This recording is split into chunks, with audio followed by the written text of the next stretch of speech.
Samoa na tunu pele le fiafi lo fa'anga ia ile sofa manu malo Yesu Kristo tato li imano tato faola sofa na maleo faiola tato mo ile manu malo o manu malo ia ia mai mea uma ia fai fo le tato to felo ai pe o ia ia ilunga fo o le nei ala ata le Global Kingdom TV ia mo tato po kalame ile nei fo ia fiafi o sike e ministry nei au kilani ia mate fatalo fatu suna le au na fa fengaina ia fa no ise sio le fiafi o ma futa fo ia ma se e fo il formula mulu le tau sanga ia vi ia ri ia longa ia ni sina nei au na mato amatama nei tau sanga ia lo fa pena na tutungia fo fo fuanga ia mi fo o ngaruenga ia lewa ma fai wina male mana na ona ia vi ele li me le tanga to malo le tua to le ale te mi vala wina ai ma filfilia i se me fai mo finangalo le tua ia e va no la vai te bi uma lava ma ia lo o la passa al malo le li fete ia o e te representing a Yesu ia i me oro ia e mission le lo langi lo tatu ia fatalo fat fo ila ina matu a to asina sina so tatu tunu o fa pena o na murmur pe ia tatu por kalam tatu tatu Global Kingdom TV ia so fa so ia so vai so ia ngata fo ia o le tatu sike ministry lo fa pena o na a wala tu tatu TV le nei fa taile tua ono au nanga taile tua ono va noa ia lava le tua wa ina talo tatu te mawani va no fa pene tatu le watu ila tu no o le rangi ia patato feo e tala ia il missiona ia leo fa nga fo i me o fa lungo le pe o le ia tatu te tala ina ai le ngata ina fa malo si au i tatu lo fa pena na ngalu e pe ministry tetas ia le ngata le ia o atu tala le o le malo i so stu ingona langi le foi na le vai atu po kala me sa tatu fa longo ia io le malo fa sidia le tua la wina mai mo tanto o le meta ua na le ale taimi le ale aso ia e pi le tau tele nga mea ai ta ua le na awina mai le atua tato faola Yesu ni fo ila fiafi ia o te amatalia se talo ia na tatala no le tato mta upu le fiafi o mato tamai langi fa le ia no le o mato maua ia mato tio mai fo i fa soa ku la upu da mai o lau tala le o uma ona faia ma o mai ona saunoa o fa vai na Yesu ma fa tau ina Yesu me uma o le ato e fio mai fo i mo i mato fa tu ma wina lona ma lo le funga ele ia ma to fa tu ma wina le tua ma mai el file mo le lo lang ma to fa sta ia le tua ono mo le ne va no ma to te tu na tu ai le proclame la o fio la fa unga ma u ma la o ne ia visi ole tu le fia fifa unga foi fa na uro tunu o wo mai masani ia ta mai fa u mai ma tu mala le fia fifa vi inga fo ia te oi ai tu mau pe le tu fa tau va yo ma tu tata ia vi ia oi fa va u nei bokala me Yesu amen amen ia te fa talo fa Samoa fa ua ia le kaimi le ia le ngi o le ua taimi o me le tua i falo longo ele o po le tua ngi fiafi ia fa talo fa te ne lo tuna na au na se fa tu lima fo ia o na au ele fo o na le tua ia te oe e uia ina fo le tatu pukalame le fiafi lau sila mai mo mai ia au na le tua ia fa penga na unseen ke le loa i simbera au na ai ile tua mo na finangalo ia le se taimi le fo ai sila mai ai lunga le tatu TV fa talo fa tu ia fa no le fiafi le ia malole su fa ai la sunga le fa au fa tai fu mo le no ai el mana tu le o mai ona e tai na e fa lo fo i ma to lo blau le ta proclame ia ai le fa ina le e pe on sa no le ona le tua ia e fa pe la mo ngal wenga tau una sauni te mi uma e fo to silsila mai nei tu la le fiafi ia Samoa ia wa mana mira una nei se so atau ia ai por kalame ma titala no ia ia o ata mulmuli atu ai o le meta wa o le awai ia awai ma folo ai fo i ia wa o le wa posi le sunga le fesi au nei atia uma volga posi le sunga ia Johnson ia la vo ko posi mata mua ia maua ai sa mua fa talo fatu Aleluia. le nei tula fiafi i le suafa man mala Yesu Kristo fo i lau silsila mala mai mo mai ia ai le faina le ile tua ai ole atua tulo ile o ona Aleluia. taina o tato proclame faftai tai ia na wa fa lo atu Samoa na ona ia vi ele tua pe lo foi atu ia fo lo tanga mai mala sila TV ia ona le tua ele fo lo nga lue ministry foi ile ala ata i si taimi ole aso ia ana tele mo ai la to ia faftai ole ua mo le fiafi la na ona ia vi ele li amen ole mata opula lo fa o wina le tusine i fa tusinga luenga o wala ona fa ngoina fa pe ole Jesus is the reason po Yesu le mafuanga ona ole nei le tu tato amata mainga le tusine i ngaluenga moni lava ngaluena au apostolo le amatanga mainga ma le fofua mainga o le amatalia o le kalesia Yesu pe ona valo ia mai mata no mai le tusia ma taio ma Yesu o te atiae na o kalesia i lungo le nei papa ia se o mai lava te mini o le melia ia o fa tu ina i fa pe fo le tatu tartanonga ia o Yesu le mafuanga o nei mea uma Jesus is the reason of everything le foi la ka ko mai ngi vai kai mirkisi mas ia pewa ala ngata tau fo ia le fo i amen au tu fa tau fa au tuina ile le pukalame awa o Yesu fo ile wa rai le tatu fa mana tuina ia le me alofa le tua sili atu po le tua wa fio mai e mau mai tatu le nei funga ele fa mai na suafa Emmanuel amen wa ia te tatu le tua pa wa mau fa tasi tatu ma le tua ala ya Yesu Kristo lo tato o li faola ia le foi lau tato utala noa le tusenga luenga mai le lava yaso sa ngata mai ai foi i nei vai yaso tuana ai i le whamaloloina le Ioane ma petelu o le pipiri le tamaloa le ave e batu i le marumalu ia ona whapena lea ona nofo ai ma aska ai ma mana bia se mea alofa ia poni se aisi fo i se tupe o le alava se mea maua i le aso e watu i il malumalu ia e le to e tau whailo le nei tala amen o le mafuanga la lea walai o na whaautuina whapea ona o le nei mea e le o se fia o fua o pe telu ma Ioane i fia tala i pe fia sa wali le nuu lea wato whaina le mission po le tala le leia wha tala leina le larolangi atoa pe on fa mai Yesu Kristo e amatalia mai o Jerusalema amen Taia Samaria ia se ia o atu i tulu ingo le larolangi pe foi la leo tatu ia le fe upo fale ia o le tala manino to tele nisi sa faola ina le launga o mua petelu amen ina o tupu ina wa fio mai nganga pa ia ma fatu muina le au so sa ia le aso le aso le Pentecosto ia ma fa solo mai ia le launga petelu se ia le tele tanga ta faola ina ai le fola o mai il fa o le lava e fa solo lava le ngalue o le atua le fai va vengo le atua le amatalia mai o le soifua au auna pe o la tofina e lau apostolo e Yesu ina ia lato ngā lulu e lea taimi ile fai uina la fai upuna torch tolu mai e ina mai e tustala fa pe mai ia ko te tau no tau salamo nei a fai wo ko loa me o tupu i sara e lue fai ko loa nge me tupu i tato nu ma te maloa le na fatuina ia o ko loa lea i te tau no tau salamo ma ia o tau liu mai ina ia o ele aso le tausanga le file mu e fio mai ai le li o le file mu mea uma ina ia au ina mai foi ia le mua i tala ina o Yesu Kristo lea e tatau ona nofo o ia le langi se ia o ele aso le foi la ia le pine lea fa mau pe ona ia ina fai upu ia fa pe lima le tusi le tato fai tau ia i o tuanai le fa iloa mai o le toe fio mai o Yesu Jesus will coming back.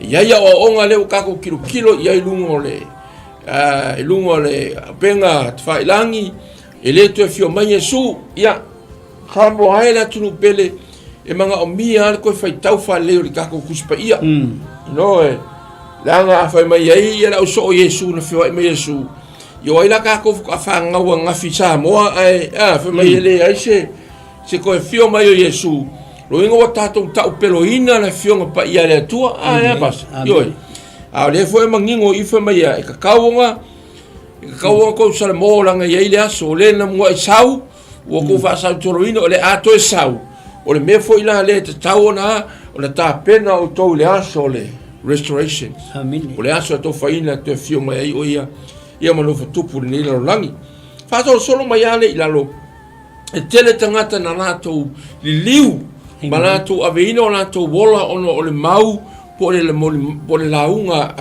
a petelu le aso a le mea la sili ona matango fie I le same time mai le taimi e tasi e le ngata ina tele tangata li liu le li ai wa amata foi ona tangata vale ina pe wa amata ona lamatia ola nai au e foi na le sa mo le tunu pele e le fa pe o lo fie le li o le ale aingi toftofonga fa fi ka ule ki ai amen o le masaua ma le malosi o la walu ya Yesu o le lua feka ia I foi lea ma le kele o whawhita uli.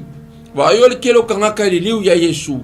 Ai ko kongu lavo kangaka ngi o le yeima kangaka whaatupu whaarawe lave. amen Tangata whaatu I ese. Tangata le tali tonu ya Yesu. Ai mai se lava le Israelu. E le tali tonu o Yesu. Fa mai o le atali o Josefa. O le tama Maria. O le atali o le kamuta. E le o se atua. Ia o le ana sauru kala inga pe telu mo yone. O Yesu lava lea, o le au na le atua, e pe o Mose, fa mai fe talai Mose pe o sofo yo se tasi fatuina mai so tasi o lau whanau, fai perfeta, ia mo utou, ia se vai nao ele makau ki ole. amen O le wale wanga le winga il Mesia, pe winga ia Yesu, le fe la wo mai fa mai o le atua foi o fatuina mai o lana au no Yesu, wo ia wina mai o ia mua mai ate utou, fa manuia mai ai ate outou I le faa le liu e seino o outou te eto tasi ia outou a mioleanga I lalo I fai upu I fasuru faa le I se mata ufa pe nefi a fifa pea o lo o tautala atu I la ua le nuu o le tutu mai ai lea I la ua fai taulanga ma le tai o le au le malu a toa masatu kaio wati ngā I la tau ona wala o atu I le nuu matala I atu le toi tu mai o Yesu na ye woti. Ua pupua I ate I la atua, ma o tu atu I le whare pui se ia o I le tai au, a ua fiafi lava. E toa tele o na whalongolongo I le upu, ua talitonu I latou, o le tawa o whai foi o tangata, pe ua lima ngafe. amen Whai upu lai e whala sunga awhenga inga, ka kikire kilo I ai. O ngā peonga o whai atu, o le whaonga hina o lo tau soifua ma o mātou o la nei I se ministry o lo e ngā lue ai maise le talatala ina o le mālo le atua. I o le sahuni fo I o le awhapenga o ngā lufitai ai mangi whaalawe lave amen ai maise ka ngaka e le tali tonu. amen Mesi tangata e esera la tau wa ai a Yesu. O na o le nei le tu. Te lo tangata wa ai a Yesu wana o se tangata pe o ia fo o le atali o Maria ma Josefa. Ai le ai o Yesu o le atua. amen He's God. O le na awina mai e le atua lona tali o le atua o Yesu. Ina ia fai o ia ma whaata ita inga I mea uma. Ina ia se lawe ingo I tātou le tangata. amen Me voi nā le tātou te whawa ai e tu sile kako whai kaunga.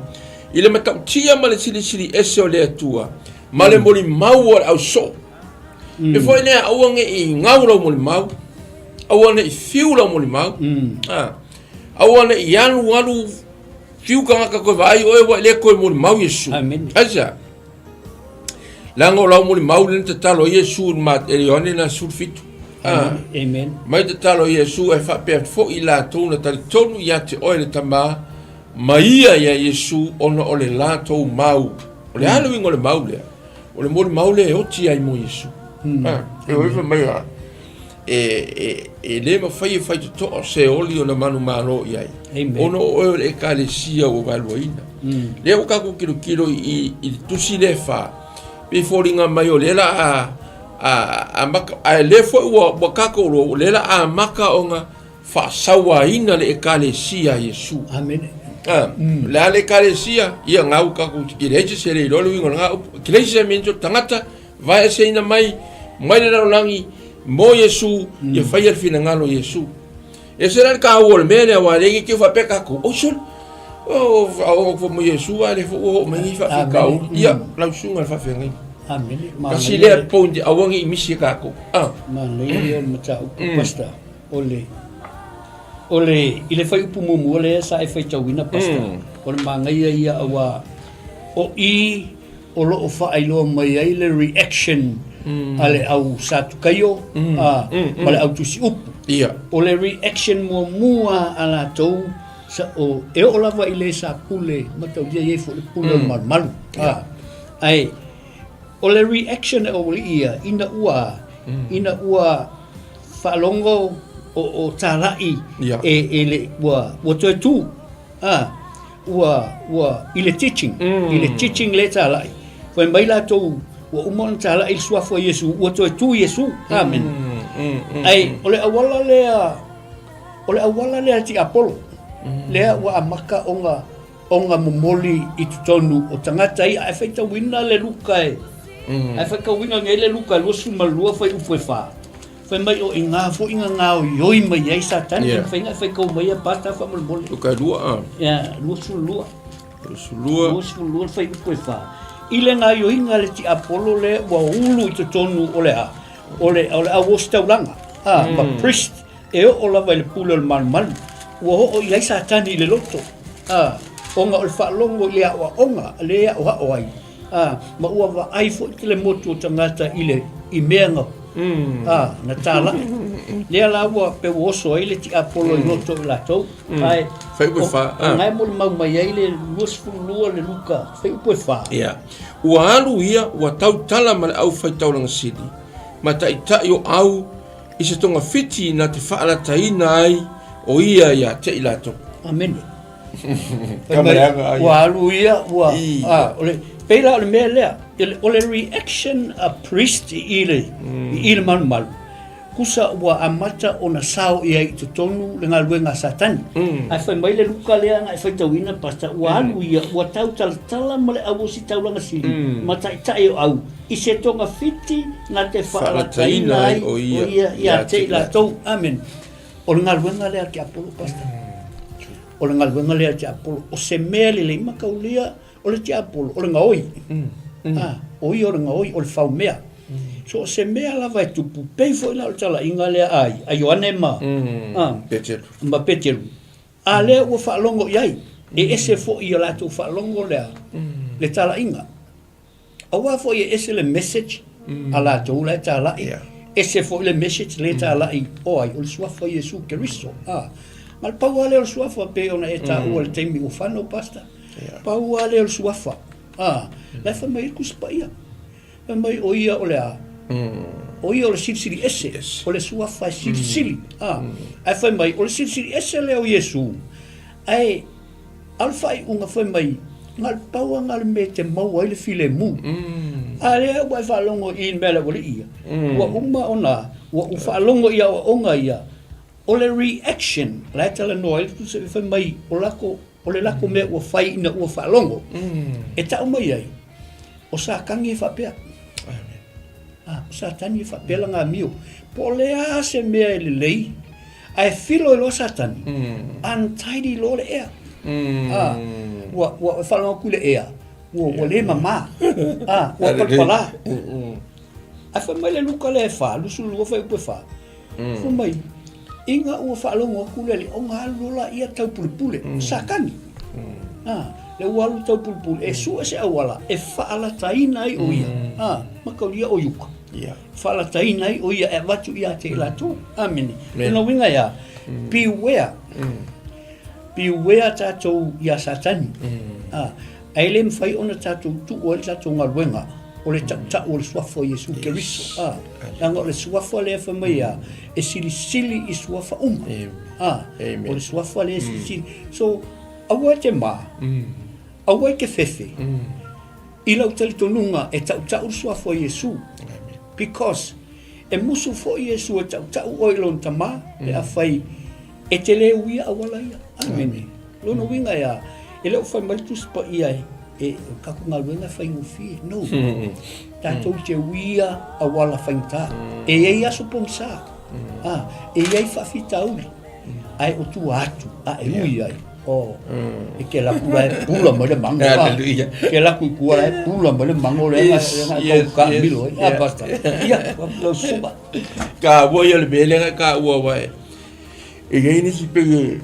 e fa pe a fo ile a vero le ola mo le li ma tala itala le o nga fai ngo fia le ma sweet mel vai le mangingo la saung o le fia fo ile o le fili so mai e au mai ko fiki le anga inga e fa le anga i le tato fa longo tato va ai o tato nga rue ile nga nga le tua tala ino tala le moni ala la ona o tonga fiti nei fo ile le rio le langi kaunga ka ko poto ai ma tato lo me se tato nei o le fa ngau le tua langa le fo ka kam fai atu inga ia ola se nganga il mol mau ia Keriso Yesu ia alo nga lue fo ile me le anga le rio le langi e fa le anga I loto ma fina ngalo tangata beila o le awali ila ia le au fai tau langa ma ta i o le au le malu a toa ma lau satu kai ongi kangaka o kangaka loku kangaka ngi amen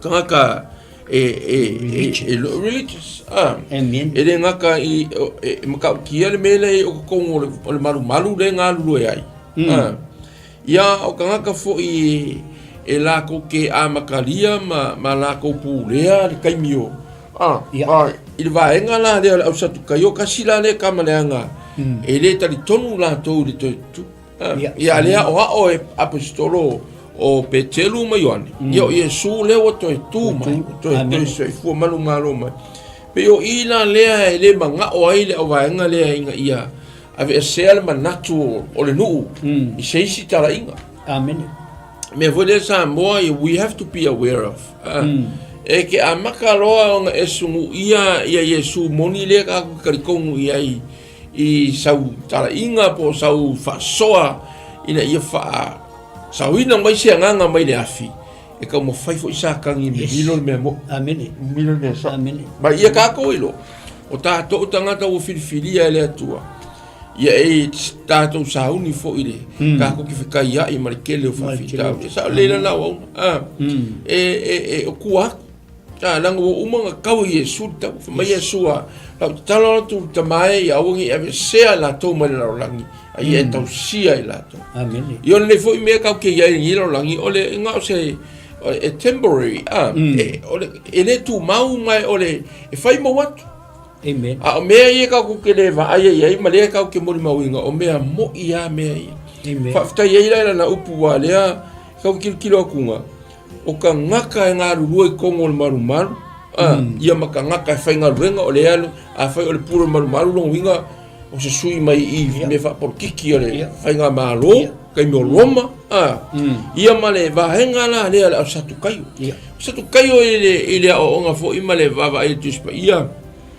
mai o kasi o le si vahenga loku le kai mi fo ile o le va o le fenga kuai ma le fenga fo na ri ali mai ai vahenga le pe fa vai ai io sabe fa vai ai vai ngale vai fa pere se tu singa fo inisi ole il tu spa ia ole vai ngale sana to sau mai le tamaloa sa avea ma so atau le malu ta vita por so atau ta vita sa nga lue le malu ta vita ka malong ya satuko io sa Seidok, surok, or whatever in all Camaro,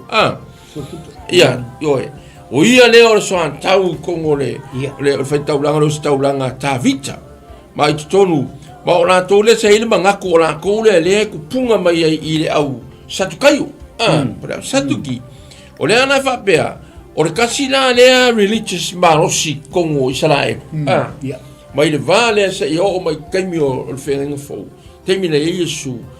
O kamala ia e le ula Jesus. Ia. E le ula Jesus ia pa ki whai ngaro.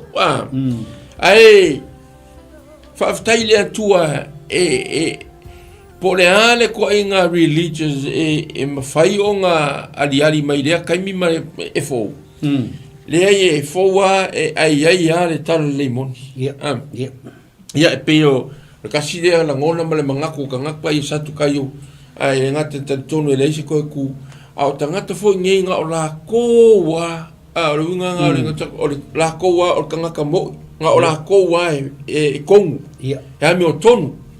E tonu ia langa fo i la o la vaenga ia o la to fo i tausia tu la fono me fa pena a fo saio la ia tu kaio e tangata ai i lea lava righteous one ele mawhaia o ngā alo ai le mori mau o tāwita o ia Petelu mo Ioani pe o le kasi ngā mea Samoa ke le a mea manga ia ere o mea manga ia uma e moni maoni matangofi peina o le kaumawhai aku o le au na le tua i le vale Amen.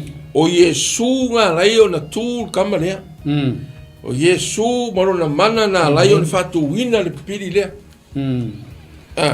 le fwinga sau ngoa pe te alu whaku ei e leo se maami o tonu pe o kou satu kai o mo kua ami o kongua o kou ai le whainga ku o se pit Amen. a wha mai e pe te alu e leo se maami o tonu po se maami o atua ai o le mana o le na tau wha sa tau roina wha tau tau ina o tau lungo le sa tau ro o Yesu na suafa lea nga ia whaia le wawenga lea na makari kong iai matari tonu iai li tangata le nga o whaia koe tūrai lea wale nga kūrai mai waena o ia i le esel me ka o le mea o le religious esel me ka o le maro le atu whai ngā noku ia leo ka kirikiro wa lewa nga ofa mai satu kaio pauangi religion mo ia kusa ma le wingo lako ngoa satu kilo wingo le o kangaka the only one they are righteous Amen. e whare lawe ia ele mwai kuat piri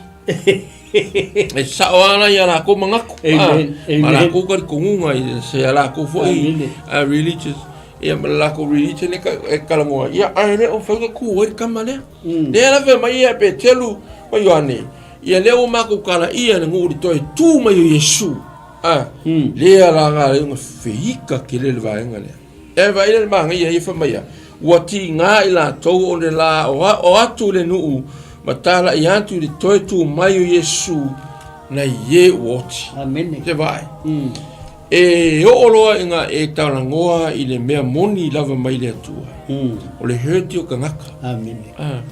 ai hurt kangaka pe fo ile le wa challenge le upu le atua roto o la to finalo ia ka koula i o tangata o le atua e ka ko ke le so o ngā popole vale ai ka ko ke va ai pe mako a petai o la ngoro fa ka kaia mea umaru tātou tamare la o le la sa ungi wa le tusi le be le umar ngai po e fa wautre na tau sang fo pa o le sa ungi le ola a ave fal pui pui le la ka loka la uri de arrest le gonna be arrested gang o le ngoa le ama le tara inga le usau le fe mele o le wo fa se inga i le ngu kala inga ko rua le ai o le foi le ka ke it's for one of ka ko po kalami e le vai fo le se kala ngoa fa le loku ale fa ku be aware of a lot of doctrine and teachings on the YouTube and Facebook you know pa wale mea ila wai kilo pasta ele ko kusia se kuspa ia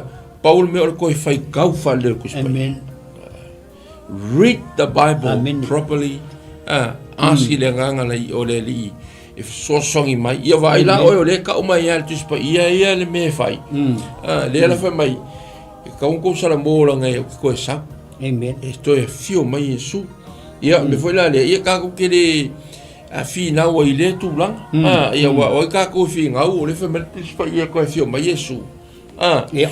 Nga ai la o e sa e kai mi o pekelu mo yoangi. Ki ese tala Yesu fa kia o ese kala fa ya petelu mo yoangi. O mela nga ole misterio la me apa. Ya mela. Maka fa ka o nga fia fa mai. Ile ko fia mai Yesu. Ya le fa mai yoangi. Ma ko fia mai Yesu. Ma ko kal ho mai Yesu. Fa mai Yesu ko sa. Ya vai foi le Yesu ya i ko ingo o avonio. O Paulo. Yo ko foi ni fa manku. Awa yo ko foi si o cosa. Ne va la yo Paulo le kala ngol le me Yesu. Ya lunga i tamseko. Mai ya o esa o ave mai Paulo. Oi ya o sa wa ku. Amen. Mai o Yesu. Ya fa taina o perfecto. Me foi ne ya makere lu ia ko o ya makifa peatu. Uso ya keriso, tu fine ya keriso, a ingo le atua, ia kako kilo ia fai mai ele fiong pa ia le atua. O waka ki fa o foka nga ka lalangi misi kako kungu. I kako poko vo ova, ya o inga. Amen. Fai longa. Ai fa ka inga se ele malu la kungu fai ka o kuspa ia. Awa lo ko fai aku fai la kere ka kongo ia la sai lora ma pensi ma fia pero ngala esa sai yo vai na o mele o se kuspa ia al mele ma fai aku ai ia ka ku ka maula mo mau ya Yesu pastor. Amen. Amen. Ero ka winga ka ko fai ki o inga ka o. Amen. La o pe fa vasi oi e fa vasi ai ka rai pe Yesu. Amen. Yesu ale na ku ol pipili o le Yesu fo ile mangui ai ka o Samoa fatula ia o au ka manga o ngai Samoa na tunu pele e kali la va Yesu ya ta a fai wa fiu loku ka ke o ia ile kali ia langa la ka ke fai fa loku le me a le ma lo le atua o i ron fina ngalo ia ka fai o nga fio mai le o le tupo le ma lo fa felo amen si ai fai upu ia o ma le o a ko kuskele awa e yele si va nga wa umo fo nga repeat ai ngai upu ye fa le nga e kaimi steady me wa fa yaku de tai yes sir I'm ready lo winga ya ele ai se ko fo ikua vai le la i la lo ifo a ese kaimi ki fa ka wa chapter ko le ia le ole a sa ungi ave ngai unga le tua kaloka amen ia e fa penga pe sa ngora na wa una ma le lo langi ka fai ngi au wala stop mai ai oilo lo muri mau yes i lo ka o me mo ke lo e hika yo sa kangi pe ai fia mo mau ngai ai kala ngongi foi le ka ku ma lo sa mo ma lo skali ili kai fa la bisa kang ia ka ai kala ko lo ile malo le tua ma le tupu Yesu ia nga vai lo la il faingo o el la e ako dalo pero sa uma se fanga foi le no ia a ol mele ko kilo ia even e ka ngaka loku la totele tali tonwina le toe tu mayo Yesu amen le toe tu mai o Yesu ia Samoa ele me ka upo le toe tu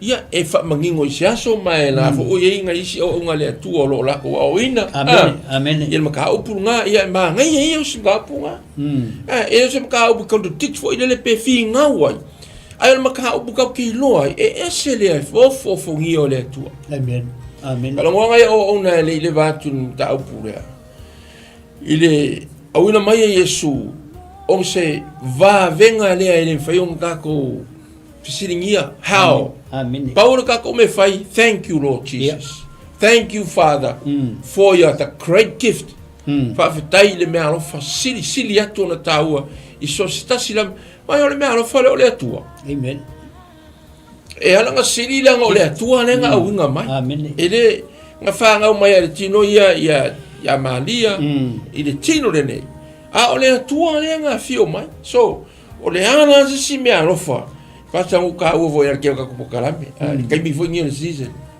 ma sa wala mo mau mai ya yang wali fe puadi maki pedila mano ya te se ma pi ka slow down for ka mo mau ai pei ara la ke u vo Yesu ko ka po Al ke se mine kuma si basi a pe o ki si basi vo Yesu ko ke u kasi vo Yesu ka po ki se ai ke lo er kamingi sili e nga maros Amen. asa ka o le mele ko fang la ko Amen. ni fiafi Amen. Ole taua kele. Ole taua ole chapter le pasta. ya Langa o ilenga ile conflict ile o onga a peteru moyone. Male au satkayu. Male au sayo male au satkayu. Sa ile conflict ile o onga. Makaulia o kangaka ia mo religious leaders.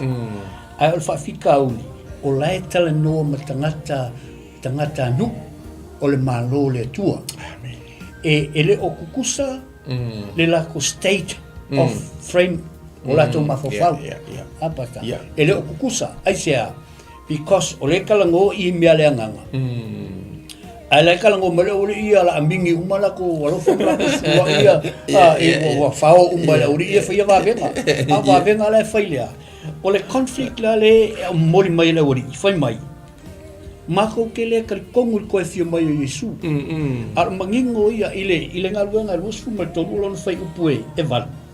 Fai mai fai kawinga. Fai upue valu pasta fa mal mo ngaluanga lusu mal tu. fai upue val I fai upue val. O le mangingo ia e fa ai ro mai ai le confirm ai le mea le tate o ina le fiafinge. au wa e fa pea le au satukai o ele ai se toi tu mai ele ai foi se angelu po se anganga au wa ta ofi ele au for sai o ia mea uma e rua ko fai tau Ia. au wa fa pea le au satukai o ele ai se toi tu mai ele ai foi se angelu po se anganga au wa ta ofi le au for sai o ia mea uma e rua Amen. Ele kal kongula ko. yes Wa contradict ele lato wa onga I le fe aule au mai e Ioane ma Peteru. O le fa fita auli pasta. they are the only one O laiva ai va venga. O laiva ai va venga. Ile ngalunga le fa e Ioane ma. O le difference, o le sesenga. O isi kangaka. O citizens. O le malo le tua. amen O le uri ia. O church leaders. Pere ka ua foi o church leaders, o religion leaders. Langa o le church aia, o le tangata ua mawai ese le ia ka kou. Tātou ia o talia Yesu a vea tātou maa. Ma tangata anu o le malo. So, a whai ai kalangoa ka ngaka e koa lua, ai le kusa le concept e tala noa ai. E le ka ungu se le lei. yes Ele a misconcept. Kusa e mawai lole mea ka o le misconcept. Ai sea, langa le tala no mai mea o le tino. A le kalangoa ku I mea o le nganga. amen E malama la le nganga I le tino. Ai le malama le tino I le nganga. Amen. So, ale ka mai I fai upule lusu matu. Mata upule lusu matu lu fai upule mal. Le fa mangingo mai ia. O le wa confirm mai le fai upule lua. I le ngaluenga e fa le ta fai tau. Le wa confirm mai ia le mele tupu I le fai upule lua. O le a lo tala noa e le kari kongu ana ko e reject la taula o onga e tu mai Yesu. Ai sea langa ese religions. Ese le malo. Malo le tala noa I le tua. amen Malo le sa mai Yesu.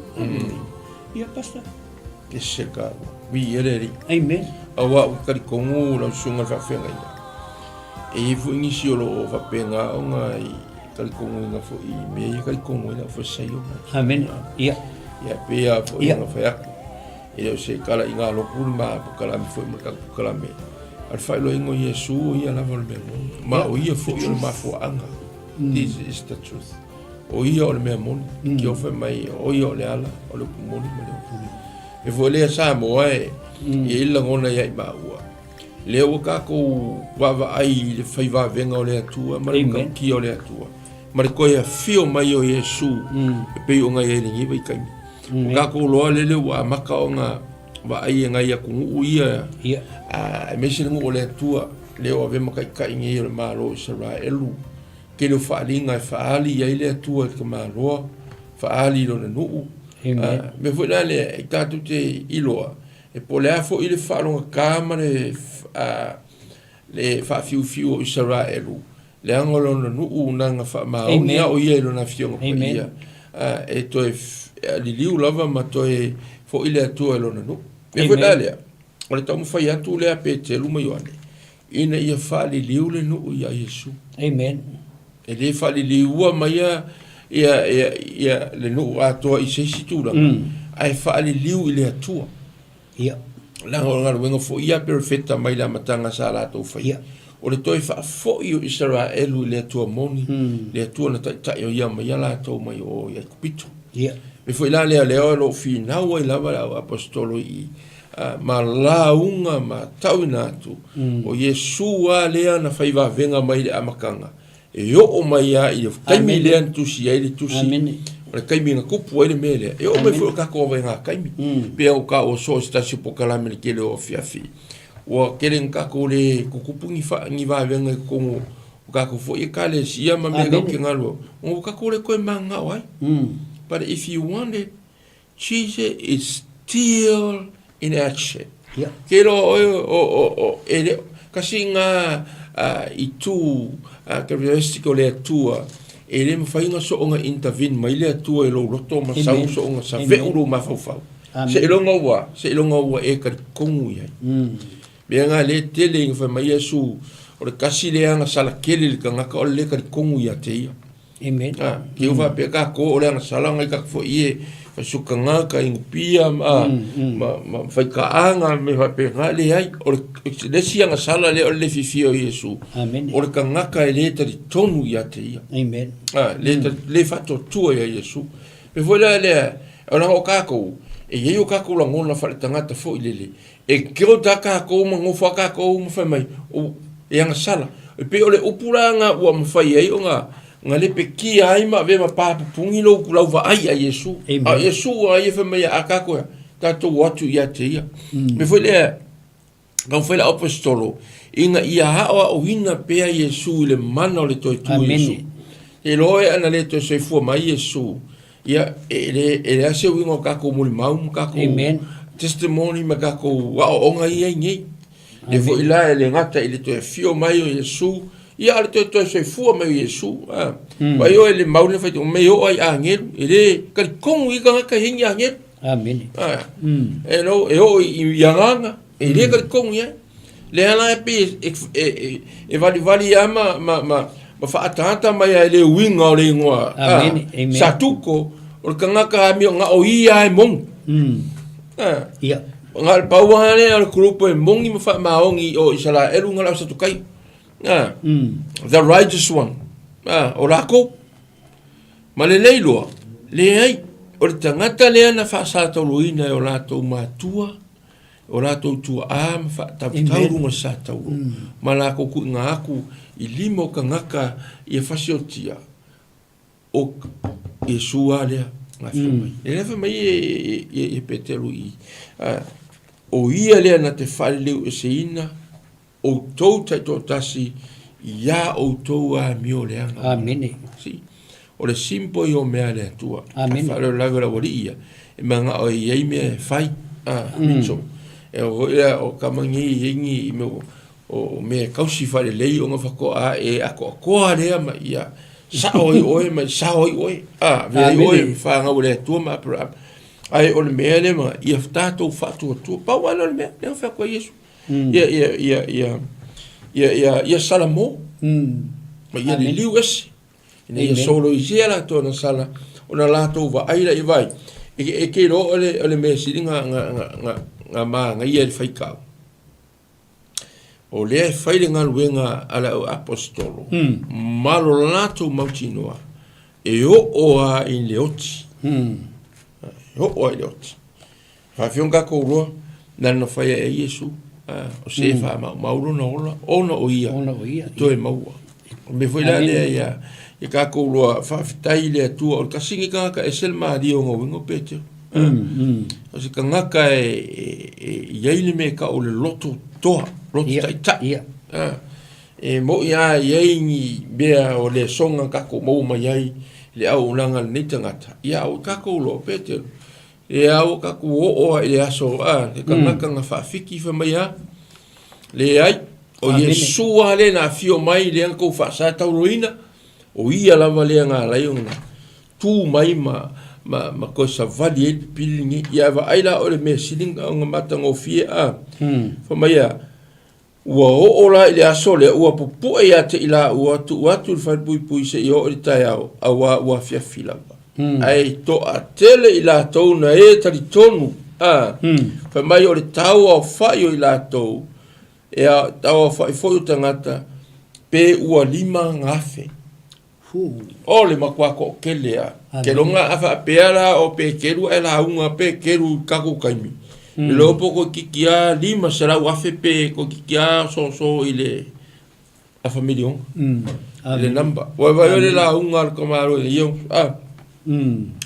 ai ore ile fa pera o se warkala pe teru ile fa pe se la mana po se la ai fa tupu Yesu mene me foi de ia ar kali komunga pe nga mai apostolo Paulo a fa mai Paulo o la koia nga to mfa susu a le atua na te fa tu amen ile ia se fa ko nga te fa ko nga ke la ku ngu falo lunga se sit kupula o ia falo le ai pa ora me fa fui fui ia kaiao fui ia ba ku tu pui fai ala ia era tu pui fai nga le atua e a fa la vela a fai se ava ku pele kupulunga o ka woki fui o kele o la inga le o bia le vai amen il fa su ma se fete la ia fa la o le fui me foi la le ide mo mau nga kangi o le tau wa o fai foi tangata pe ua 5 ngafe a fa popola i malesi va henga le nga fa o la inga mo e koru afe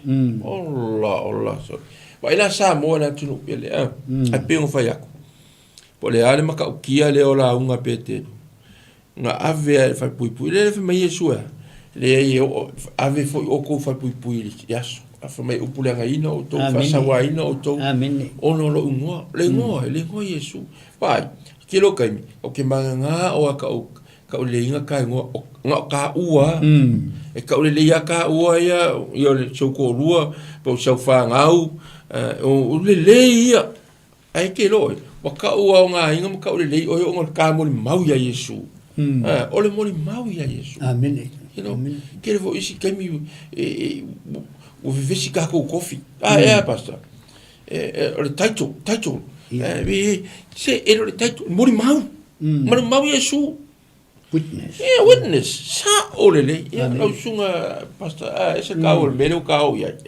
awa fika kunga ke lo ka ka o ngale nga le fie mo mau le vo foi ele atua ngi me fa ngo fie ya ele vi mo mau ele mo fai ma ka le foi o le malo le atua ele mo fai ona ta office tangata yes langa o malo le tal no le atua fa mai fa pau ai o le malo fo o le atua e tupu fa mai e pe o le east e tupu o le mafu anga fo le o tatou o le fa la tele o le malo le atua le fa e pe kelu mai ongi ai ona o le le tali tonu o le o li ile ile o onga na upset ai wa upset ai ile o ina o le mata upule o petelu mai oni ai wa va ai atu le au frasai o mal au tusi upu o le lato manatu ele na no ia le moto tangata ile o onga ele ia o lato man ele kolosia o lato mafofau e na no ia tangata ai vai ku ola wa como ngaka ele tal tonu lato ile doctrine le kala e yonge pekelu ole fa fita uli na le conflict wo so le lo toita isia la ngalo va ko ngaka wa nau ile upu wa nau le upu la ole upu le ole upu a Yesu ole malo le tua o Yesu ole tupu le malo a fa me le malo le ya e fa va e feu le wolie ka o fil malo le e la utele la fo ole na luanga e toru fai pumbo pasta si fai ka winga mai fa mo na ia Ua hoa e whaatasi pe telu mai Ioane le malu i lea i tuaso, e whai ai te talo. O le i tuaso e iwa lea. He poi lua? E ai ngā mua lava. Ngā luenga tolu. Ia, ngā luenga konu. Ia. Ua hoa e whaatasi pe telu mai Ioane i le malu i le i tuaso e whai ai te talo. O le i tuaso e iwa lea. Amen. Whai mai. Whai mai. Whai mai kuspa ia. Ua o e whaatasi pe telu mai Ioane. O se o onga ngā mokako. Amen. Ele i alu ionge a ngufu pe telu. Alu ionge a ngufu. Mai, ona o e whaatasi lea o Ioane ma pe telu. O le mea le ngā lokai pe telu mai Ioane. O se mea ngā whaafefe e le awali i lea e kau calm down nei le mea lea e whaafefe. O le lale winga le whaafefe. Ia aua ne i toe tala noa e winga i le suafa ma le toe a thio mai. Ma le toe tū. E aua ne i toe tala noa i le suafa leo ai. I suafa leo Yesu. O le mafua anga le na. Ae vai akula uri. O i le ai. E fia ngaka. Lima afe. Ia, lima. E le mo fai se si on tau film malo le tu. So solo le malo. Ia. Nothing can stop it. Ia. Ia. Basta. Vi ele. Cerca o aquele ole mele wa to ta o le malo le tu. E o fo ila ile me o ina o apostolo. Ele im fai un ka fialo la. Amen. Amen. Avel fal pui ia. Ma ia se me ai ave ka o ka loka o se winga ia Yesu. Amen. Ia le ave le loka o so foi ma se o loa so. Ka ga ina au se le. Ua le anga so. Ai ma ia le arrest ia le arrest ai fa mai ko kele fa so sa le sa lo. Amen. O le boka o fai le ori ia. Inga ia vavao awangi ia fai al kalanga inga lea ia stop ai i le mele o wa ngala au umanu mi voi lea sa moana tunu pele o vui ka kola ngona nga ba wo ku mga ka me kisi e ka wika ko amen o voi fea amen o se ia ngau inga ia o ka ka ile li ia ka kong mai italia tanga to wa e me nga ala au fai loku le como fai lo o si le kongi la ori ngal fa poi ora vai a quarkala inga ngala si me ma ela liuman e unga liuman unga le si ko sa mal marule ko ai fa taile tu ele na upu o lo fa manino ya te tato e ao nga ka koa moli mau ya Yesu malo na malo e sel ma ki ole so fa le e ke le fo i kalonga fai o se ai sa mo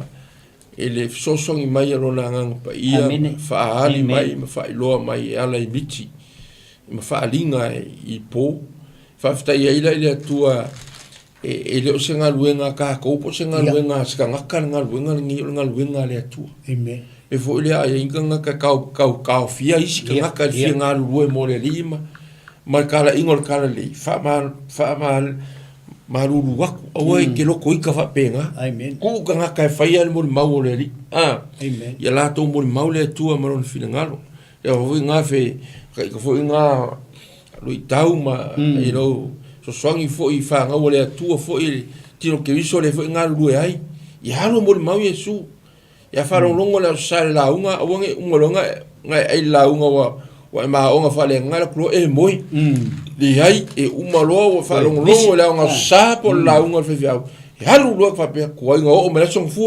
e wa ke mo mau amen ma she ha ku lo me ai nga ai la sa ya me nga umba nga ai la sa ku lo mo ka angulu ko e sauli sa ko ai amen yo nga puka ya la ya le falti ala i al fale ale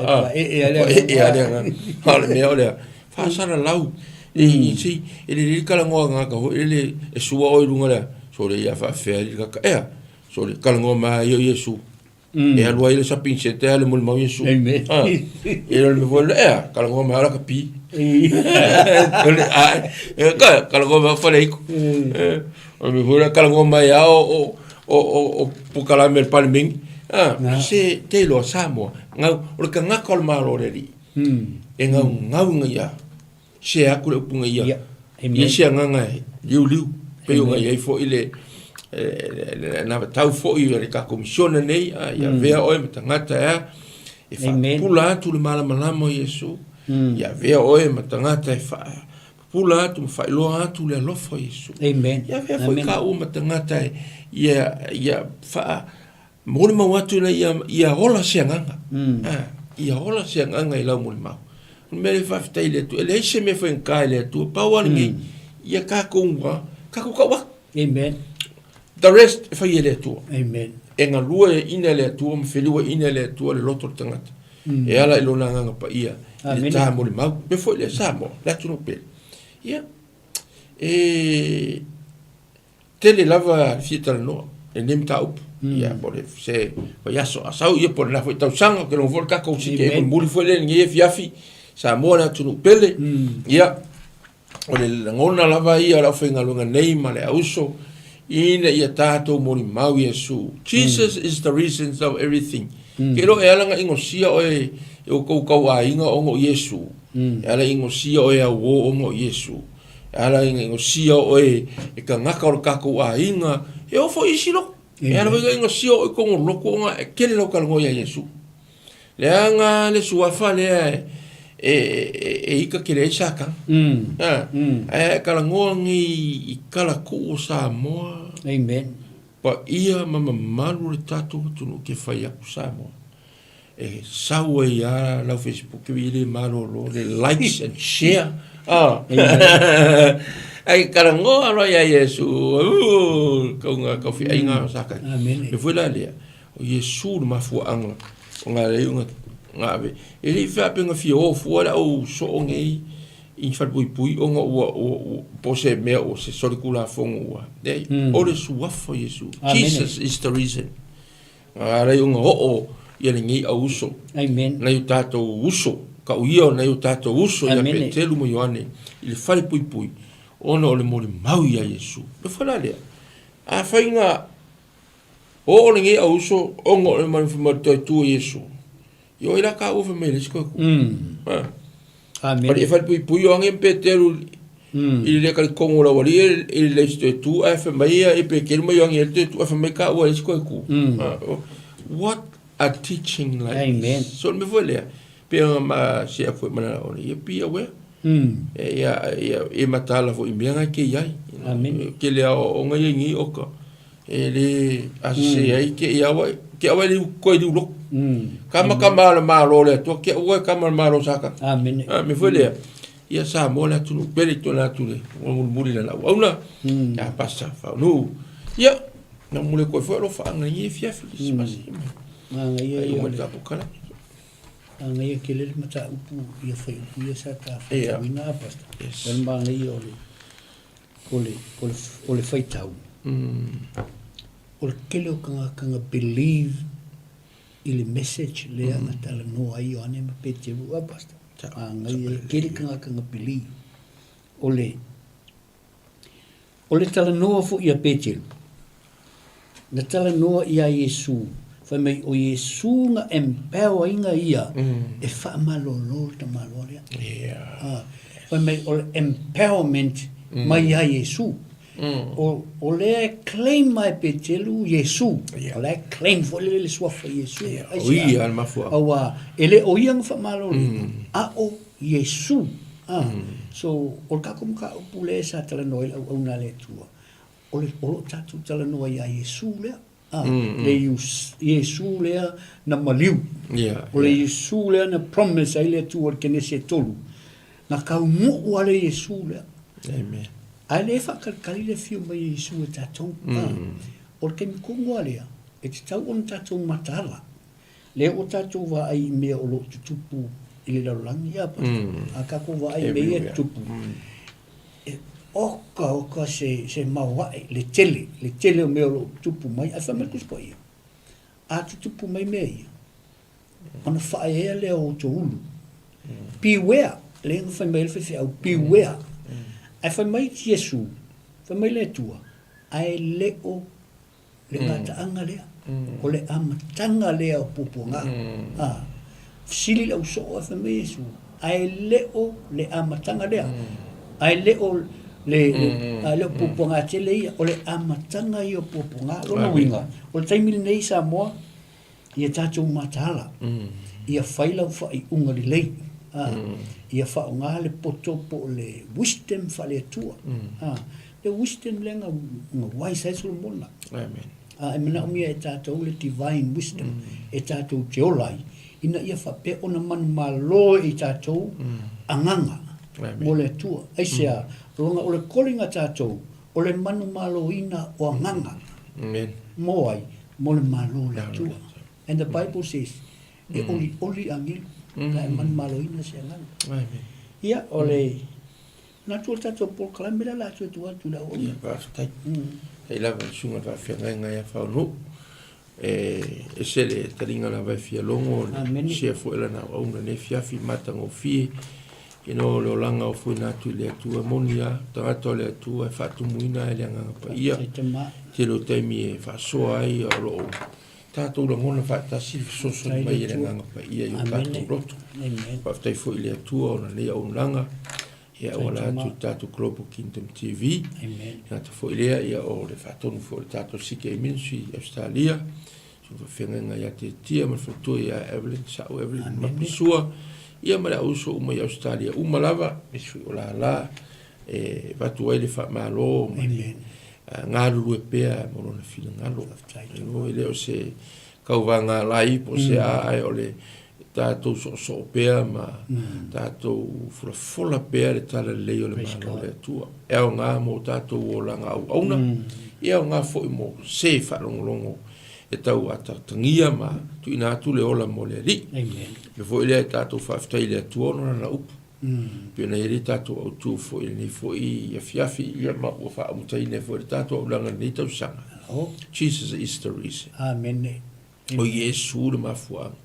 A elo wa a maka o ngā itangia oe au tua oi mare tō wahinga ono Yesu i e whaftai. O manuia na ngā wala. Amen. Whai wale koe fia wose si a oe o ngolo tautaratala e wina i a Yesu. Ino si a oe o no laumuni mau i a Yesu.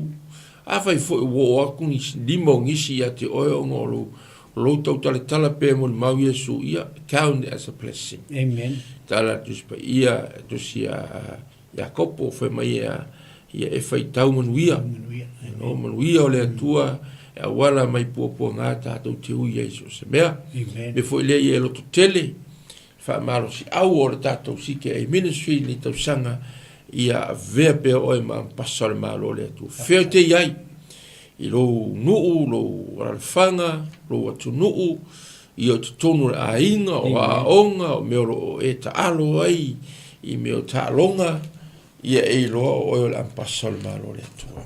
Ta la i lo finangalo le atua ia tele ni anganga e mori mawina ma le liu atu i le atua. Vea oe o se tangata e fola atu le maamalama fa pulu atu. Pulu atu le lofa o le atua. Fasulu atu le ola ia ola sianganga.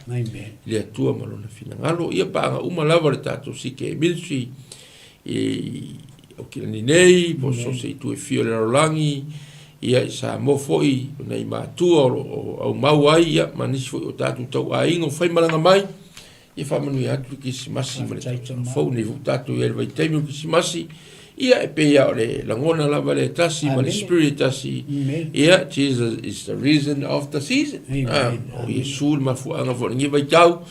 Ia tu matila pea lau mo le mau ia Yesu. Fato i fo elo faanga fo e tātou pukalame. Ia o una le atua, ma i o lato fritua, e ka le sia e fia. Ia o lo fa pena o le tātou mafuta fa tasi. I tonu o le tātou misiona fa sike ei. Ia o lo tātou iai nei atunu. Ia o woma paanga, na i tu asina sina. Ia o ai lava se o fa pena na o fo inatu o na soifua.